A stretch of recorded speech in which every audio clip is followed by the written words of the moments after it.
আল্লাহ পাক রব্বুল আলামিন এই মহাবিশ্ব সৃষ্টি করেছেন। সৃষ্টি করে আল্লাহ রাব্বুল ইজ্জত এই মহাবিশ্বের সবকিছু একটা নিয়মের অধীনে পরিচালিত করে দিয়েছেন এবং সবকিছু আল্লাহ পাক রব্বুল আলামিনের সেই নির্ধারিত নিয়মেই সবকিছু পরিচালিত হয়। চন্দ্র, সূর্য, গ্রহ, নক্ষত্র, নদী, সাগর, পানি, বাতাস, আসমান, জমিন, এই সব কিছুই আল্লাহ পাক রব্বুল আলামিনের যে নির্ধারিত নিয়ম, এটার উপরে সবকিছু পরিচালিত হচ্ছে। আল্লাহ পাক রব্বুল আলামিনের যে নিয়ম এবং যে বিধান, সেটা হলো দুই প্রকার নিয়ম। এক প্রকার নিয়ম হলো আল্লাহ পাক রব্বুল আলামিনের যেটা হলো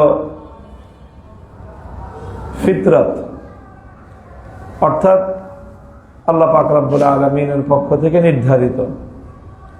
সেখানে অন্য কোনো মানুষের, কোনো মাখলুকের কারণেই কোনো হস্তক্ষেপ করার, পরিবর্তন করবার কোনো এখতিয়ার, কোনো ক্ষমতা আল্লাহ দান করেন নাই। এটা আল্লাহ পাক রব্বুল আলামিনের সৃষ্টি জগতের একরকম নিজাম, একরকম নিয়ম পদ্ধতি। সূর্য চলছে তার আপন কক্ষপথে, চন্দ্র চলছে তার আপন কক্ষপথে, গ্রহ নক্ষত্র প্রতিটি যার যার আপন কক্ষপথে চলছে।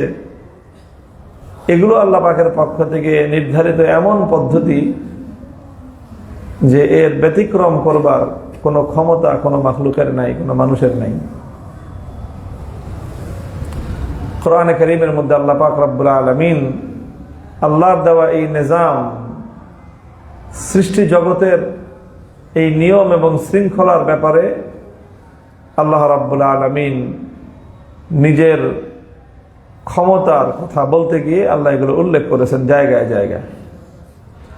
কুল আরাআইতুম ইন জাআলাল্লাহু আলাইকুমুল লাইলা সারমাদান ইলা ইয়াউমিল কিয়ামাতি মান ইলাহুন গায়রুল্লাহি ইয়াতিকুম বিদিয়াইন আফালা তাসমাউন।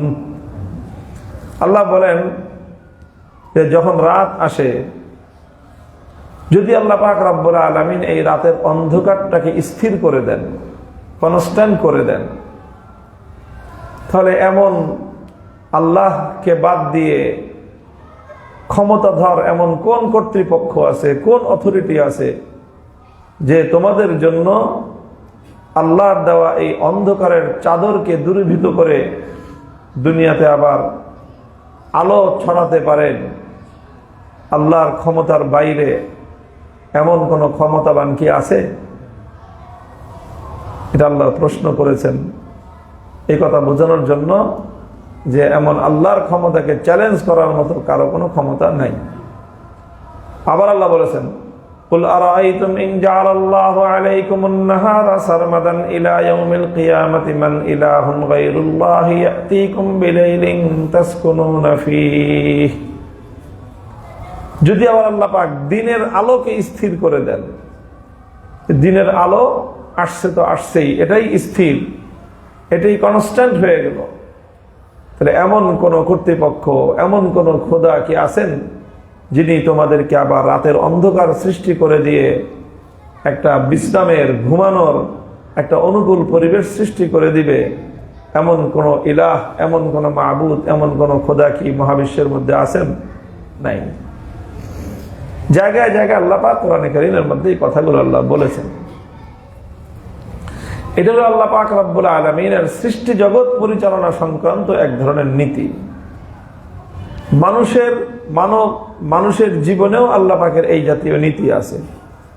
প্রত্যেকটা মাখলুকের জীবনে আল্লাহর পক্ষ থেকে এমন কিছু নীতি আছে, আল্লাহর হুকুম আছে, যেই হুকুমের ব্যত্যয় করার ক্ষমতা মানুষেরও নাই। মানুষকে আল্লাহ পাক রব্বুল আলামিন দুটা চক্ষু দিয়েছেন দেখার জন্য সামনে দিয়ে। মানুষের পক্ষে কি সম্ভব যে নিজের মাথার পিছন দিক দিয়েও দুইটা চোখ ফিট করবে? সম্ভব না।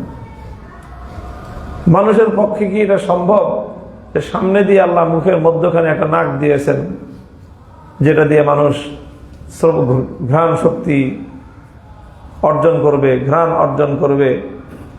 মানুষের পক্ষে কি এটা সম্ভব হাতের মধ্যে, পায়ের মধ্যে, ঘাড়ের মধ্যে, মাথার পিছন দিকে আর একটা নাক তৈরি করা? সম্ভব না। এটা মানুষের, মানব দেহের এবং পৃথিবীর প্রত্যেকটা মাখলুকের ব্যাপারে আল্লাহর পক্ষ থেকে নির্ধারিত এমন কিছু সিস্টেম আছে যেটা আল্লাহর পক্ষ থেকে অবধারিত, নির্ধারিত, এর কোনো পরিবর্তন হওয়ার কোনো সুযোগ নাই। আর হলো আবার আল্লাহ পাক রব্বুল আলামিন মানুষকে এমন কিছু বিধান দিয়েছেন, এমন কিছু হুকুম করেছেন, যে হুকুমগুলোকে আল্লাহ পাক মানুষের ইচ্ছাধীন করে দিয়েছেন, মানুষের শক্তি সামর্থ্যের ভিতরে আল্লাহ পাক দিয়ে দিয়েছেন। নামাজ পড়ার বিধান, এটা আল্লাহ পাক রব্বুল আলামিনকে মানুষ দিয়েছেন এই বিধান, নামাজের বিধান, রোজার বিধান, শরীয়তের বিধান। এইরকম বিধানের কোন একটি বিধান আল্লাহ পাক রব্বুল আলামিন মানুষের জন্য অবধারিত করে দেন নাই যে মানুষ মাত্রই অটোমেটিক সে যেরকম চোখ দিয়ে দেখে, কান দিয়ে শুনে, এরকম ভাবে প্রতিনিয়ত অটোমেটিক ভাবে তার নামাজ হয়ে যাবে, অটোমেটিক ভাবে তার রোজা হয়ে যাবে। এই বিধানগুলো এরকম না। এই বিধানগুলো হলো মানুষের ইচ্ছাধীন, মানুষের সামর্থ্যধীন। মানুষ ইচ্ছা করলে নামাজ পড়তে পারে, আবার মানুষ ইচ্ছা না করলে নামাজ না পড়েও সে থাকতে পারে। আল্লাহ পাক রব্বুল আলামিন মানুষকে জোরপূর্বক কারো থেকে নামাজ আদায় করেন না, সেজদা আদায় করেন না। এই বিধানগুলোই হলো আল্লাহর পক্ষ থেকে দেওয়া মানুষের জন্য পরীক্ষা। মানুষকে আল্লাহ শক্তি দিয়েছেন, সামর্থ্য দিয়েছেন, ইখতিয়ার দিয়েছেন। মানুষের কাছ থেকে আল্লাহ পাক রব্বুল আলামিন পরীক্ষা করতে চান যে তোমাকে সম্পূর্ণ সামর্থ্য, কর্তৃত্ব দেওয়ার পরে তুমি স্বেচ্ছায় আমার কতটুকু বিধান পালন করো, আমি আল্লাহ পাক রব্বুল আলামিন সেটা দেখতে চাই। মুহতারাম হাজিরিন, আজকের এই আলোচনাটা আমার মূল বিষয়, উদ্দেশ্য একটা আল্লাহ পাকের সৃষ্টি জগৎ থেকে এবং আল্লাহ পাকের এই সৃষ্টির বৈচিত্র্যময় সৌন্দর্য থেকে, সৃষ্টির বিশালতা থেকে মানুষ হিসেবে আমাদের যেই করণীয়, এই সব কিছুর মধ্যে আল্লাহ পাক রব্বুল আলামিনের নিদর্শন, আল্লাহর অস্তিত্বের নিদর্শন আছে, আল্লাহর কর্তৃত্বের নিদর্শন আছে, আল্লাহর কুদরতের নিদর্শনগুলো আছে। মানুষের দায়িত্ব এবং কর্তব্য হলো সৃষ্টি জগৎ থেকে আল্লাহ পাক রব্বুল আলামিনের অস্তিত্ব, আল্লাহর কুদরত এবং আল্লাহর কর্তৃত্বের সেই নিদর্শনগুলোকে অনুধাবন করার চেষ্টা করা এবং এর মাধ্যমে আল্লাহ পাক রব্বুল আলামিনকে জানার, বুঝার চেষ্টা করা। এটা হলো মানুষের কর্তব্য। বর্গে দারখতানে সবজ দর নজরে হুশিয়ার, হর ওরকে দফতরে সাজ মারিফতে কিরদেগার।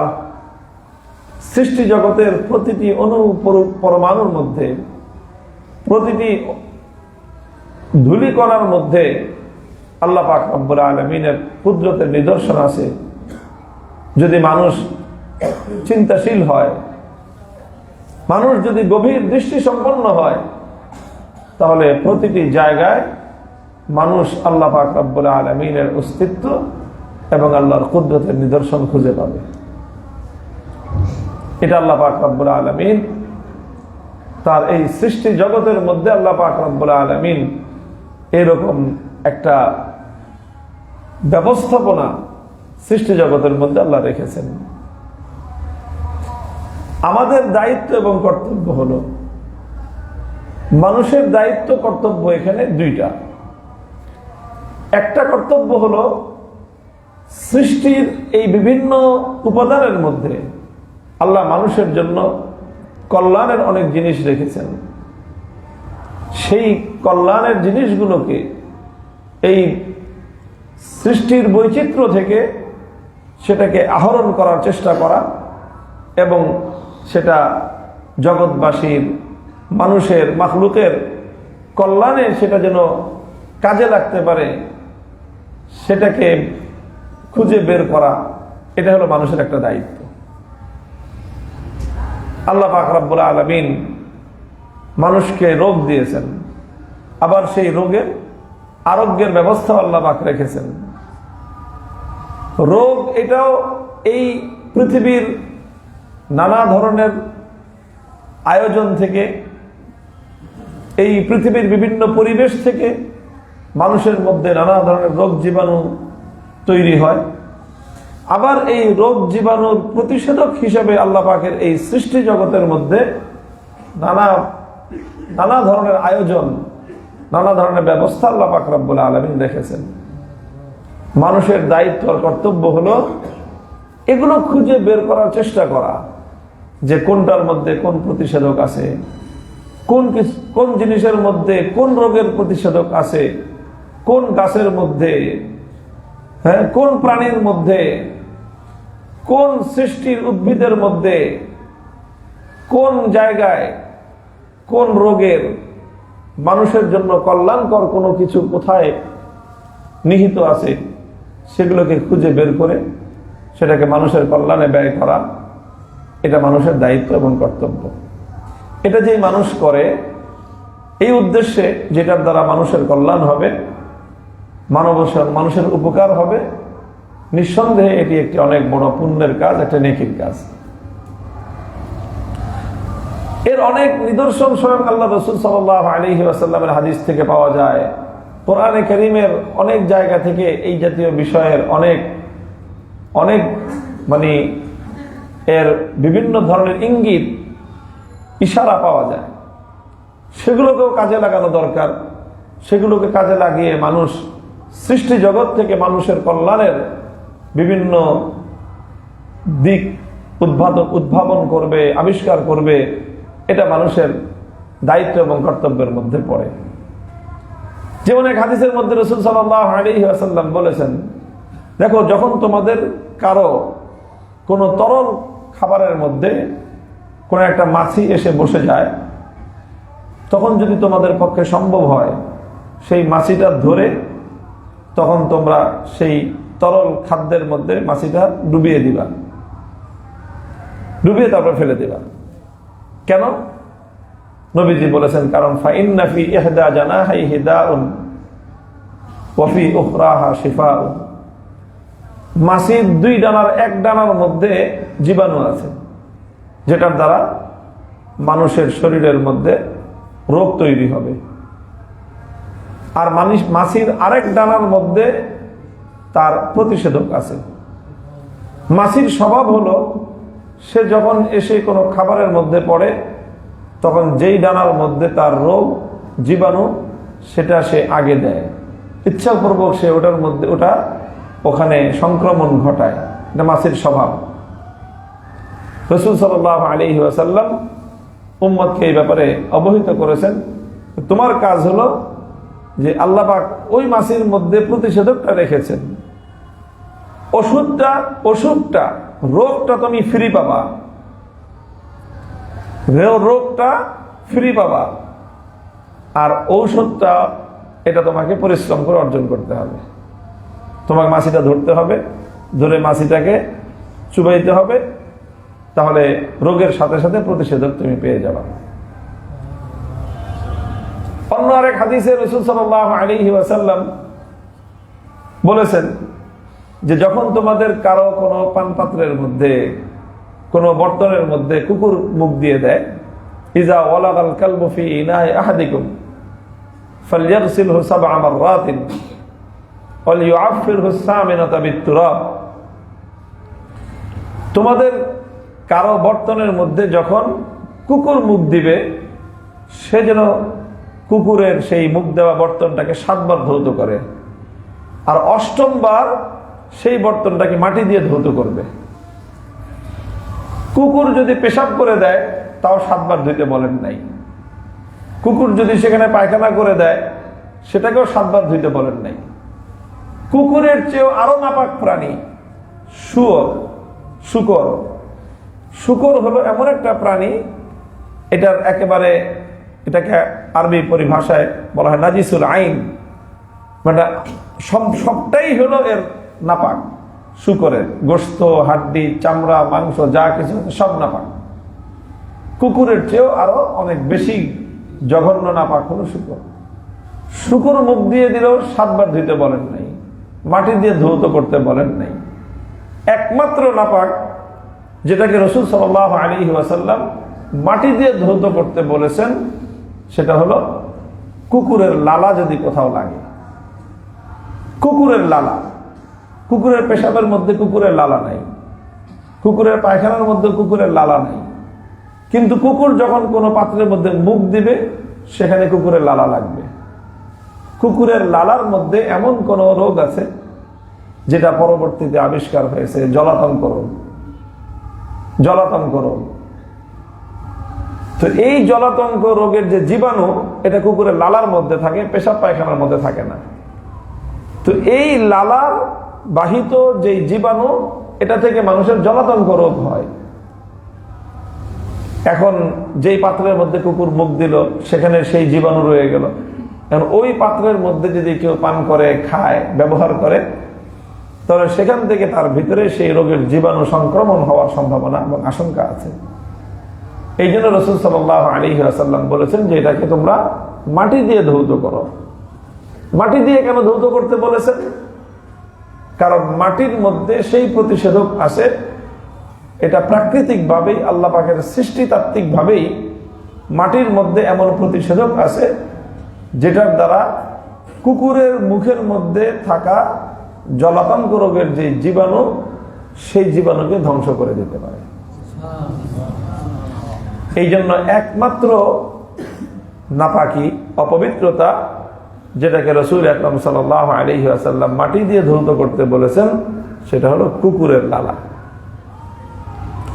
কোরআনে কারীমের মধ্যে আল্লাহ পাক রব্বুল আলামিন মৌমাছি সম্পর্কে এই কথা বলেছেন যে মৌমাছির যে মধু, সেই মধু সম্পর্কে আল্লাহ পাক বর্ণনা করতে গিয়ে বলেন যে এই মৌমাছির মধুর মধ্যে ফিহি শিফাউল লিন্নাস, মৌমাছির মধুর মধ্যে মানুষের জন্য আরোগ্য আছে, মানুষের জন্য শিফা রেখেছেন আল্লাহ পাক মৌমাছির মধুর মধ্যে। এই মৌমাছির মধুর মধ্যে কোন রোগের শিফা, কোন রোগের আরোগ্য, এটার ডিটেলস বলেন নাই নবী আকরাম সাল্লাল্লাহু আলাইহি ওয়াসাল্লাম, বা কোরআনে কারীমের মধ্যে এর বিস্তারিত ব্যাখ্যা বর্ণনা করা হয়নি। তবে এটার মধ্যে এমন ভাবে আল্লাহর কোরআন বলেছে ফিহি শিফাউল লিন্নাস, যে মৌমাছির মধুর মধ্যে তোমাদের জন্য অনেক উত্তম শিফা আছে, আরোগ্য আছে। কোরআনে কারীমের এই শব্দ তাৎপর্যময় শব্দ। এ থেকে বোঝা যায় যে মৌমাছির মধুর মধ্যে অনেক রকমের দুরারোগ্য ব্যাধির এবং চমকপ্রদ আরোগ্য এবং ঔষধ মৌমাছির মধুর মধ্যে আছে। মানুষের দায়িত্ব, কর্তব্য হলো এই মধুর দ্বারা কি কি ধরনের আরোগ্য এবং শিফা হতে পারে সেগুলোকে গবেষণা করে, সেগুলোকে অনুসন্ধান চালিয়ে তার মূল জায়গাগুলোকে চিহ্নিত করার চেষ্টা করা। মৌমাছির মধুর মধ্যে যেরকম আছে, রাসূল সাল্লাল্লাহু আলাইহি ওয়াসাল্লাম কালো জিরা সম্পর্কে বলেছেন আল হাব্বাতুস সাউদা শিফাউন লিকুল্লি দাইন ইল্লা সাম, যে কালো জিরার মধ্যে সব রোগের ঔষধ আছে, শুধু মৃত্যু এবং বার্ধক্য ছাড়া। যে কালো জিরার দ্বারা কেউ বার্ধক্য রোগ ছাড়া অন্য সব রোগের জন্য কালো জিরা থেকে প্রতিষেধক সে পেতে পারে। তো এই জাতীয় আল্লাহ রাসূল সাল্লাল্লাহু আলাইহি ওয়াসাল্লাম এই তথ্যগুলো উম্মতকে দিয়েছেন।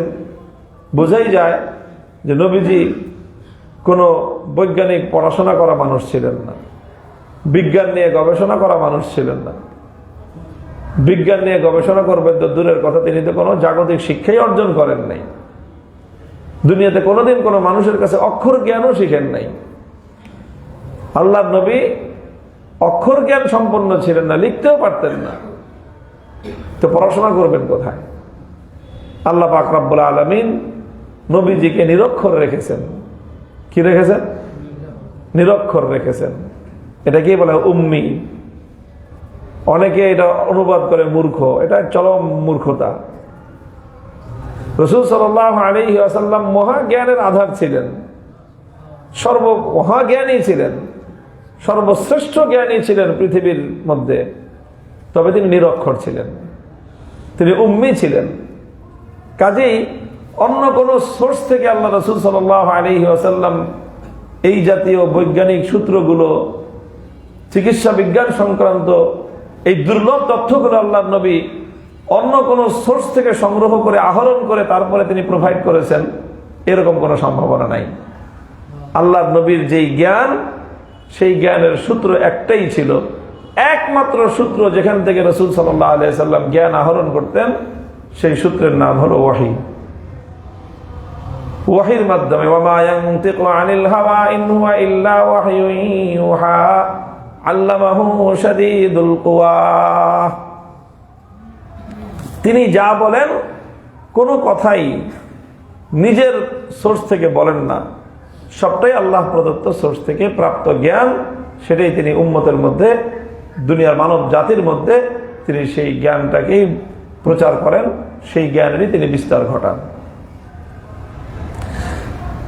তো এই কথাগুলি দিয়ে আমি যেই বিষয়টাকে এখানে সাব্যস্ত করার চেষ্টা করছি সেটা হলো এই যে এইভাবে সৃষ্টির এই বৈচিত্র্যময় সৃষ্টি জগতের বিভিন্ন জায়গায় মাটির মধ্যে কি কল্যাণ আছে, পাহাড়ের মধ্যে কি কল্যাণ আছে, পাথরের মধ্যে কি কল্যাণ আছে, বালুর মধ্যে কি কল্যাণ আছে, পানির মধ্যে কি কল্যাণ আছে, বিভিন্ন প্রাণীর মধ্যে কি কল্যাণ আছে, মাছির মধ্যে কি আছে, মৌমাছির মধ্যে কি আছে।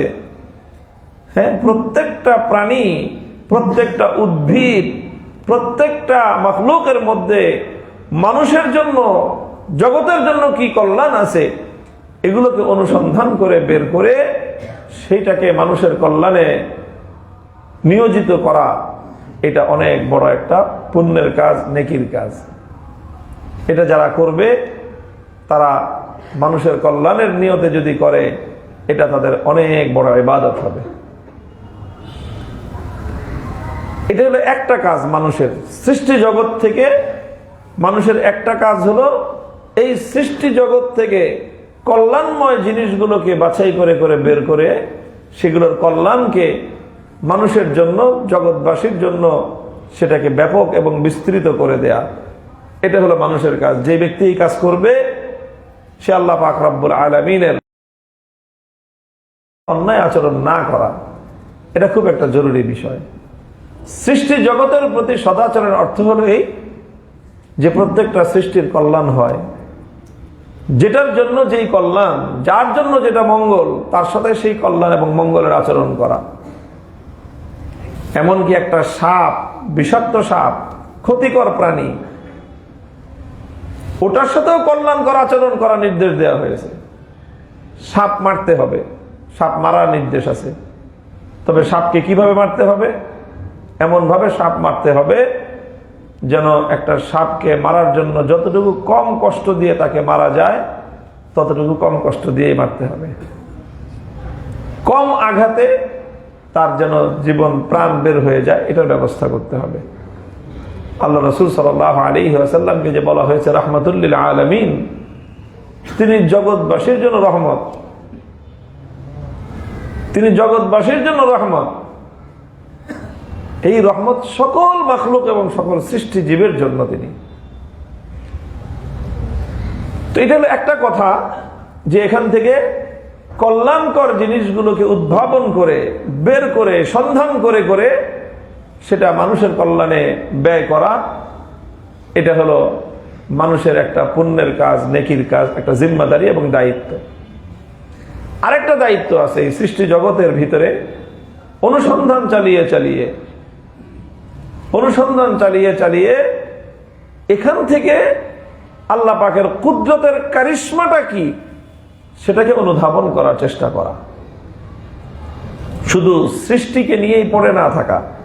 হ্যাঁ, সৃষ্টিকে অনুসন্ধান করতে হবে, সৃষ্টি নিয়ে চিন্তা করতে হবে, তারপরে এই সৃষ্টির পিছনে স্রষ্টার যে মাহাত্ম্য সেটা পর্যন্ত পৌঁছতে হবে। তখন একজন মানুষ গন্তব্য পর্যন্ত পৌঁছতে পারল। দেখেন, আপনি ট্রেন দিয়ে ঘুরতেছেন, বাসে চড়ে ঘুরতেছেন, এটা কিন্তু আসলে কারোরই কাম্য না। আমি ট্রেনে চড়বো, আমার একটা গন্তব্য থাকবে, থাকবে না যে আমি এখান থেকে ওখানে যাব, লাস্ট স্টেশন থাকবে। আমি গন্তব্য পর্যন্ত যদি পৌঁছতে পারি তাহলে আমার এই ট্রেনে চড়াটা সার্থক হলো। আমি বাসে উঠলাম, কেন? আমি বাড়ি যাব। আমি বাসে উঠে যদি বাড়ি গিয়ে পর্যন্ত পৌঁছতে পারি, এটা সার্থক হলো। সৃষ্টি জগতের প্রত্যেকটা বিষয়ের অনুসন্ধানের লাস্ট স্টপেজ হলো তুমি সৃষ্টি থেকে সৃষ্টির সৃষ্টিকর্তা স্রষ্টা পর্যন্ত তুমি যদি পৌঁছতে পারো, দেন তুমি গিয়ে তোমার গন্তব্য পর্যন্ত পৌঁছতে পারলা। আর তুমি যদি সৃষ্টির মধ্যেই ঘুরপাক খেতে থাকো, সৃষ্টির মধ্যেই ঘুরপাক খাচ্ছ, সৃষ্টি থেকে তুমি স্রষ্টা পর্যন্ত তুমি পৌঁছতে পারছো না, তাহলে তুমি ট্রেনে চড়তেছো, বাসে চড়তেছো, তো বাদামের মতো ঘুরতেছো, তোমার কোনো গন্তব্য নেই। হ্যাঁ, এটাও জার্নি হচ্ছে, এটাও জার্নি, ওটাও জার্নি। একজন জার্নি করে কেন? গন্তব্য পর্যন্ত পৌঁছতে। আরেকজন জার্নি করে শুধু জার্নি করার জন্য। তো যারা শুধু জার্নি করার জন্য জার্নি করে, তাদের জার্নি অহেতুক জার্নি। যারা গন্তব্য পর্যন্ত পৌঁছার জন্য জার্নি করে, তাদের জার্নিটা হলো একটা অর্থবোধক, একটা তাৎপর্যময় জার্নি। সৃষ্টি জগতের মধ্যে যারা জার্নি করে, সৃষ্টি জগতের মধ্যে যারা অনুসন্ধান চালায়, সৃষ্টি জগৎকে নিয়ে যারা অ্যানালাইসিস করে, গবেষণা করে, এখান থেকে কল্যাণকর জিনিসগুলিকে আহরণ করে মানুষের কল্যাণে এটাকে নিয়োগ করার জন্য, এবং সৃষ্টি থেকে স্রষ্টার মাহাত্ম্য পর্যন্ত পৌঁছার জন্য তারা গন্তব্য পর্যন্ত পৌঁছার জার্নি করে। আর যারা সৃষ্টি জগতের মধ্যে জার্নি করে শুধুমাত্র সৃষ্টির বৈচিত্র্য জানার জন্য, তারা জার্নি করে জার্নির জন্য। অনেক বড় পার্থক্য, অনেক বড় পার্থক্য। আল্লাহ পাক রব্বুল আলামিন সৃষ্টি জগতের মধ্যে জার্নি করতে নিষেধ করেন নাই, বরং উৎসাহিত করেছেন। কোরআনে কারীমের বিভিন্ন জায়গায় আল্লাহ পাক এই যখন বিবরণগুলি দেন, মানুষ সৃষ্টির নিগুড় রহস্য নিয়ে যখন আল্লাহ পাক আলোচনা করেন, খালাকাকুম মিন নুতফাতিন সুম্মা মিন আলাকাতিন সুম্মা মিন মুযগাতিন মুখাল্লাকাতিন ওয়া গায়রি মুখাল্লাকাতিন লিনুবায়্যিনা লাকুম মা নুকিররু ফিল আরহামি মা নাশাউ ইলা আজালিন মুসাম্মা সুম্মা নুখরিজুকুম তিফলান সুম্মা লিতাবলুগু আশুদ্দাকুম সুম্মা লিতাকুনু শুয়ুখা। কিভাবে মানুষ এক ফোঁটা বীর্য থেকে বৃদ্ধকাল পর্যন্ত পৌঁছেন একটা মানুষ, আল্লাহ পাক রব্বুল আলামিন তার প্রত্যেকটা স্টেপের কথা ধাপে ধাপে ধাপে ধাপে, মানুষ এক ফোঁটা পানি থেকে কিভাবে একটা জলজান্ত মানুষ এবং একজন সফল সাকসেসফুল একজন বয়োবৃদ্ধ মানুষ পর্যন্ত পৌঁছতে পারে, প্রতিটি স্তরের কথা আল্লাহ উল্লেখ করেছেন। কেন করেছেন? আল্লাহ পাক রব্বুল আলামিন وَإِنَّ لَكُمْ فِي الْأَنْعَامِ لَعِبْرَةً نُسْقِيكُم مِّمَّا فِي بُطُونِهَا مِن بَيْنِ فَرْثٍ وَدَمٍ لَبَنًا خَالِصًا سَائِغًا لِّلشَّارِبِينَ। আল্লাহ পাক বলেন যে দেখো, এই জীবজন্তু, এই যে পশু, গৃহপালিত পশুগুলো, গরু, মহিষ, উট, ছাগল, এই সমস্ত প্রাণীগুলোর মধ্যে আল্লাহ পাক রব্বুল আলামিনের নিদর্শন আছে, যদি তোমরা খুঁজে দেখতে পারো। কিভাবে নিদর্শন? আল্লাহ একটা নিদর্শনের কথা বললেন যে দেখো, এই গরু, এই পশুগুলোর শরীরের ভিতর থেকে তোমাদের জন্য কেমন উৎকৃষ্ট খাদ্য ও পানীয় বের হয়ে আসে, দুধ বের হয়ে আসে।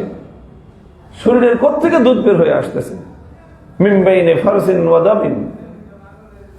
একদিকে বর্জ্য, ময়লা, পেশাব পায়খানা যেই শরীর থেকে বের হয়, যেই শরীরের মধ্যে রক্তের মতো, প্রবাহিত রক্তের মতো নাপাক জিনিস আছে, সেই প্রবাহিত রক্ত পেশাব পায়খানা এই সব কিছুর ভিতর দিয়ে আল্লাহ পাক রব্বুল আলামিন তোমাদের জন্য সুপেয় দুধ আল্লাহ সেখান থেকে বের করে নিয়ে আসেন। তোমরা খালি দুধ খেও না, শুধু দুধ পান করো না, বরং এই দুধটা পান করার সময় আল্লাহর এই কুদরতটাকে অনুধাবন করার চেষ্টা করবে, আল্লাহ শুকরিয়া আদায় করবে। ومن ثمرات النخيل والأعناب تتخذون منه سكرا ورزقا حسنا। এরকম অনেক ডিটেইলস বিবরণ আল্লাহ পাক রব্বুল আলামিন দিয়েছেন। মানুষের কর্তব্য হলো দুইটা, কি বললাম? একটা হলো এখান থেকে কল্যাণকর জিনিসগুলোকে উদ্ঘাটন করা, আর একটা হলো সৃষ্টির মাধ্যমে এটার কুদরতকে অনুধাবন করে স্রষ্টা পর্যন্ত পৌঁছে সেখানে গিয়ে শুকরিয়ার সাজদা আদায় করা, আল্লাহর সামনে মাথা নত করে দিয়ে আল্লাহ পাকের কৃতজ্ঞতা আদায় করা। এটা হলো মানুষের লাস্ট স্টপেজ। প্রচন্ড শৈত্য প্রবাহ চলছে, তাই না? প্রচন্ড শৈত্য প্রবাহ চলছে। এখন শীত, কনকনে ঠান্ডা শীত। ঠিক মাঘ মাসের এই সময়টায়, শীতের এই সময়টায় একেবারে যখন মার্চ মাস, ভাদ্র মাসের যে গরম পড়ে, সেই গরমটার কেমন অনুভূতি হয় আর এই শীতের সময়ে কেমন অনুভূতি হয়, একটা বিশাল পার্থক্য আছে না? সব তো ঠিকই আছে, আসমান জমিন সব ঠিক আছে, পাহাড় পর্বত সবই ঠিক আছে, নদী নালাও সব ঠিক আছে, তো এই শীত কোত্থেকে আসে? আবার ওই রকম গরমের উত্তাপ কোত্থেকে আসে? এই সূর্য তখনও থাকে, এখনো আছে, এই নদী নালা সাগর পাহাড় এখনো আছে, তখনও থাকে, তো এত ঠান্ডা কেন হয়? আবার একই পরিবেশ, একই প্রকৃতি এতটা উত্তাপ কেন ছড়ায়? কেন এতটা শৈত্য প্রবাহ ছড়ায়? কোত্থেকে এই শীত আসে? কোত্থেকে এই গরমের উৎপন্ন হয়? এটা কি আমরা কখনো চিন্তা করি? হ্যাঁ, চিন্তা করি। এর বৈজ্ঞানিক একটা বিশ্লেষণ এবং ব্যাখ্যাই শুধু দাঁড় করাই। শুধু বৈজ্ঞানিক বিশ্লেষণ এবং ব্যাখ্যা দাঁড় করানো পর্যন্ত বিশ্বাসী মানুষের গন্তব্য নয়। বিশ্বাসী মানুষের গন্তব্য হলো এখান থেকে, এই বৈচিত্র্য থেকে সৃষ্টিকর্তার মহান আল্লাহ পাক রব্বুল আলামিন পর্যন্ত পৌঁছতে পেরে আল্লাহর কুদরতকে অনুধাবন করা। এটা হলো একজন বিশ্বাসী মানুষের লাস্ট স্টপেজ। হাদিসের মধ্যে আসছে, রাসূল সাল্লাল্লাহু আলাইহি ওয়াসাল্লাম বলেন যে দেখো, এই যে তোমরা প্রচন্ড শৈত্য প্রবাহ বা প্রচন্ড শীত এবং প্রচন্ড গরম, এই দুটো যে তোমরা অনুভব করো, এটা কোত্থেকে করো জানো? রাসূল সাল্লাল্লাহু আলাইহি ওয়াসাল্লাম বললেন যে ইশতাকাতিন নারু ইলা রাব্বিহা। এটা বুখারী শরীফের হাদিস। জাহান্নামের আগুন আল্লাহর কাছে, জাহান্নাম আল্লাহর কাছে অভিযোগ করলো। কি অভিযোগ? রাব্বি আকালা বাদি বাদা। আল্লাহ, আপনি আমাকে এমন ভাবে সৃষ্টি করছেন যে আমার ভিতরে আমাকে যেই উপাদান দিয়ে সৃষ্টি করেছেন এগুলোর মধ্যেই পারস্পরিক কনফ্লিকশন হচ্ছে, পারস্পরিক দ্বন্দ্ব সংঘাত হচ্ছে, লড়াই চলতেছে আমার পেটের ভিতরে, লড়াই চলতেছে আমার নিজের ভিতরে। রব্বি আকালা বাদি বাদা। জাহান্নামের ভিতরের এক অংশের সাথে আরেক অংশের লড়াই। এই অভিযোগ জাহান্নাম আল্লাহর কাছে করলো যে আল্লাহ, এই তো সামলাইতে পারতেছি না, আমি পেটের ভিতরে বসে দুইজন মারামারি করতেছে। এখন এটার ব্যাখ্যা কি? যে জাহান্নামের ভিতরে পারস্পরিক সংঘাত, লড়াই, মারামারি, একেবারে তুমুল দ্বন্দ্ব চলছে। এই হাদিসের ব্যাখ্যায় মুহাদ্দিসিনগণ দুটো ব্যাখ্যা বলেছেন। একটা ব্যাখ্যা হলো যে জাহান্নামের মধ্যে আল্লাহ পাক রব্বুল আলামিন দুইটা অংশ সৃষ্টি করেছেন। এর একটা অংশ হলো আগুন, একটা অংশ হলো আগুন, আগুনের খালি উত্তাপ আর উত্তাপ, উত্তাপ আর উত্তাপ, এবং এই উত্তাপ ক্রমবর্ধমান। জাহান্নামের আগুনের উত্তাপটা কি? ক্রমবর্ধমান, মানে বাড়ছে। আল্লাহ পাক যখন জাহান্নামের আগুনকে সৃষ্টি করলেন, 1000 বছর পর্যন্ত প্রজ্বলিত করলেন। 1000 বছর জ্বলে এই আগুনটা লাল হয়ে গেছে। এরপরে আরো 1000 বছর জ্বলেছে, আগুন সাদা হয়ে গেছে। এরপরে আরো 1000 বছর জ্বলার পরে এই আগুনটা কালো হয়ে গেছে। 3000 বছর জাহান্নামের আগুন জ্বলার পরে কালো বর্ণ ধারণ করছে। এরপর থেকে আরো হাজার হাজার বছর পর্যন্ত চলছে। ওই কালোটা আরো ডিপ কালো হচ্ছে, আরো কুচকুচে কালো হচ্ছে, হইতে হইতে হইতে হইতে জাহান্নামের আগুনের বর্ণ এমন কালো কুচকুচে বর্ণ যে সেই সাধারণত আগুন থেকে আলো হয়, জাহান্নামের আগুন থেকে অন্ধকার উৎপন্ন হয়। এটা জাহান্নামের আগুনের একটা বৈশিষ্ট্য হাদিসের মধ্যে আছে। তো জাহান্নামের আগুনের একটা অংশ, জাহান্নামের যেটা আগুন এবং এটা ক্রমবর্ধমান উত্তপ্ত হচ্ছে। জাহান্নামের আরেকটা অংশ হলো সম্পূর্ণ এর বিপরীত, যেটাকে বলা হয় জামহারির। প্রচন্ড ঠান্ডা, যত রকম ঠান্ডা হতে পারে, বরফ আর কি ঠান্ডা, মাইনাস মানে লক্ষ কোটি ডিগ্রি মাইনাস, এমন ঠান্ডা যে ওই ঠান্ডার স্পর্শে ধারে কাছে কেউ কোনো কিছু গেলে সেটাও বরফ জমা হয়ে যাবে, এমন ঠান্ডা। এই রকম জাহান্নামের দুইটা পার্ট, একটা হলো এইরকম গরম আর একটা হলো ওরকম ঠান্ডা। এই গরম চায় আশেপাশে যা আছে সব জ্বালায় পুরায় ছারখার করে দিতে, ঠান্ডা চায় আশেপাশে যা আছে সব বরফ বানায় ফেলতে। এই হলো জাহান্নামের দুই অংশের পারস্পরিক সংঘাত। তো জাহান্নাম বিরক্ত হয়ে যায় যে আল্লাহ এইটা তো দুটোরে তো সামলাইতে পারতেছি না, আমি আমার পেটের মধ্যে বসে একটা চায় সব জ্বালায় ফেলতে, আরেকটা চায় সব জমায় ফেলতে, কি করব? ফাআযিনা লাহা বিনাফাসাইন, আল্লাহ পাক জাহান্নামকে বললেন ঠিক আছে তুমি দুইটা শ্বাস ছাড়বা, বছরে তোমাকে দুইটা নিঃশ্বাস ত্যাগ করার অনুমতি দেওয়া হলো। তো জাহান্নাম থেকে একবার গরম অংশের আগুনের একটা শ্বাস নির্গত হয়, তো সেই শ্বাসটা হয় প্রচন্ড গরম। আর জাহান্নামের ঠান্ডা অংশ থেকে আরেকটা শ্বাস নির্গত হয়, সেটা হয় প্রচন্ড ঠান্ডা। এই কথা বর্ণনা করার পরে আল্লাহ নবী বলেন ফাআশাদ্দু মা তাজিদুনা মিনাল হাররি ফামিন সামুমিহা ওয়া আশাদ্দু মা তাজিদুনা মিনাল বারদি ফামিন জামহারিরিহা। দুনিয়াতে যে তোমরা প্রচন্ড শীত অনুভব করো, এটা জাহান্নামের সেই ঠান্ডা অংশের নিঃশ্বাসের প্রতিফল। দুনিয়াতে যে তোমরা প্রচন্ড গরম অনুভব করো, এটা হলো জাহান্নামের গরম অংশের নির্গত নিঃশ্বাসের প্রতিফল। এটার হাদিস। এখন এটার সাথে আপনার নানা ধরনের বৈজ্ঞানিক বিশ্লেষণের অনেক কন্ট্রাডিকশন সামনে আসতে পারে, তবে এগুলো সব আবার ব্যাখ্যা আছে। দুনিয়াতে আল্লাহ পাক রব্বুল আলামিন জাহান্নামের এই প্রতিফলনটা, এই প্রতিক্রিয়াটা আল্লাহ পাক সরাসরি দুনিয়াতে পাঠায় দেন না। কারণ জাহান্নামের এই গরম আর ঠান্ডা, এটা যদি কোনো ধরনের রিফাইন করা ছাড়া যদি আল্লাহ দুনিয়াতে পাঠায় দিতেন, তাহলে এই দুনিয়া বসবাসের উপযুক্ত থাকতো না। কারণ জাহান্নামের একটা সাপ যদি দুনিয়াতে একবার নিঃশ্বাস ছাড়তো, এই সারা পৃথিবীর মাটি তার উৎপাদন শক্তি নষ্ট করে ফেলত। দুনিয়াতে কোনোদিন একটা গাছপালা উৎপন্ন হতো না। একটা সাপের একবারের নিঃশ্বাসের বিষাক্ত প্রতিক্রিয়া এটা হতো। ওই যে হিরোশিমা নাগাসাকিতে পারমাণবিক বোমার যেই প্রতিক্রিয়া হয়েছে, জাহান্নামের একটা সাপের বিষাক্ত প্রতিক্রিয়া এর থেকে লক্ষ কোটি গুণ বেশি হতো। তো সেই জাহান্নামের আগুনের উত্তাপ আর সেই জাহান্নামের প্রচন্ড ঠান্ডার শীতলতা, এটা যদি সরাসরি দুনিয়াতে চলে আসতো, তো দুনিয়া কোনো মানুষ তো দূরের কথা, কোনো প্রাণীর বসবাসের যোগ্য থাকতো না। এই জন্য আল্লাহ পাক রব্বুল আলামিন এটাকে নানা প্রক্রিয়ার মধ্য দিয়ে, সূর্যের মাধ্যমে, পাহাড়ের মাধ্যমে, সমুদ্রের মাধ্যমে, আল্লাহ পাকের এই সমস্ত বড় বড় সৃষ্টির মাধ্যমে ওটাকে রিফাইন করে আল্লাহ দুনিয়াতে তার কিছু অংশ বিশেষ পাঠিয়ে দেন স্যাম্পল হিসেবে, যাতে দুনিয়ার মানুষ অনুভব করতে পারে যে গরম কাকে বলে, শীত কাকে বলে। এটা অনুভব করে মানুষ কি করবে? মানুষ করবে যে দুনিয়ার এই শীতটাই এত কষ্ট দেয়, আমাকে সহ্য করতে পারি না।